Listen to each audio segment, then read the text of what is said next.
कर्नाटक की खतरनाक पहाड़ियों में बनी इस गुफा के पास पुलिस की जब एक टीम पहुंची तो उसके होश उड़ गए। आबादी से दूर घने जंगलों, पहाड़ियों और खतरनाक जीव जंतुओं के बीच इस गुफा में एक महिला अपनी 2 बच्चियों के साथ रह रही थी। ये महिला और उसकी दोनों बच्चियां रूस से आई थी। रूस की यह महिला अपनी दोनों बच्चियों के साथ 14 दिनों तक इस खतरनाक गुफा में रही। लेकिन जब पुलिस को इन तीनों के बारे में पता चला तो चौंकाने वाली बातें सामने आई। इसके बारे में आपको आगे बताएंगे, लेकिन पहले वीडियो में देखिए कि रूस की ये महिला और उसकी दोनों छोटी बच्चियां यहाँ तक पहुंची कैसे। दरअसल यह घटना 9 जुलाई को सामने आई जब कर्नाटक के उत्तरी कन्नड़ जिले में पुलिस की एक टीम गश्त पर निकली थी। पुलिस की यह टीम राम तीर्थ पहाड़ी पर गश्त लगा रही थी। इसी गश्त के दौरान पुलिस की टीम उस गुफा के पास पहुंची जहां पर यह रूसी महिला अपनी बच्चियों के साथ रह रही थी।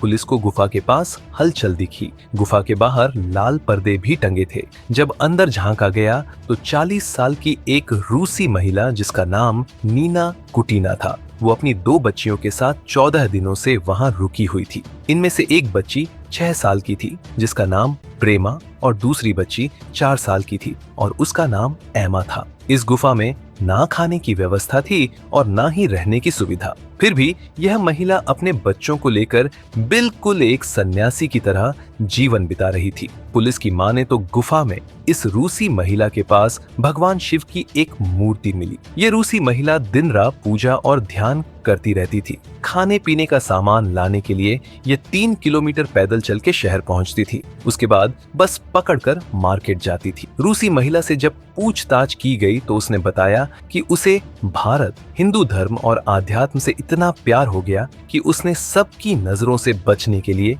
अपनी छोटी बच्चियों के साथ इस गुफा में रहने का फैसला कर लिया। नीना कुटीना ने दावा किया कि वह आध्यात्मिक एकांत की तलाश में गोवा से यहाँ पहुंची थी। कुटीना की माने तो उसने शहरी जीवन की व्यवस्था से दूर ध्यान और प्रार्थना में लीन होने के लिए जंगल की गुफा में रहने का फैसला किया। भले ही इस रूसी महिला के इरादे आध्यात्मिक थे, लेकिन अधिकारी ऐसे माहौल में बच्चों की सुरक्षा को लेकर बेहद चिंतित हो गए। रूस की इस महिला से जब पूछताछ की गई तो पता चला कि 17 अप्रैल 2017 तक यह वैलिड कमर्शियल वीजा पर भारत आई थी। इस महिला का वीजा एक्सपायर हो गया था, लेकिन यह फिर भी गोवा में रह रही थी। गोवा में रहने के बाद ये कर्नाटक की राम तीर्थ पहाड़ियों में पहुंच गई। रिकॉर्ड से पता चला कि यह गोवा से नेपाल चली गई और उसके बाद फिर भारत आ गई। तभी से यह भारत में अलग अलग जगहों पर रही। बाद में कर्नाटक की राम तीर्थ पहाड़ियों की गुफा में चली गई।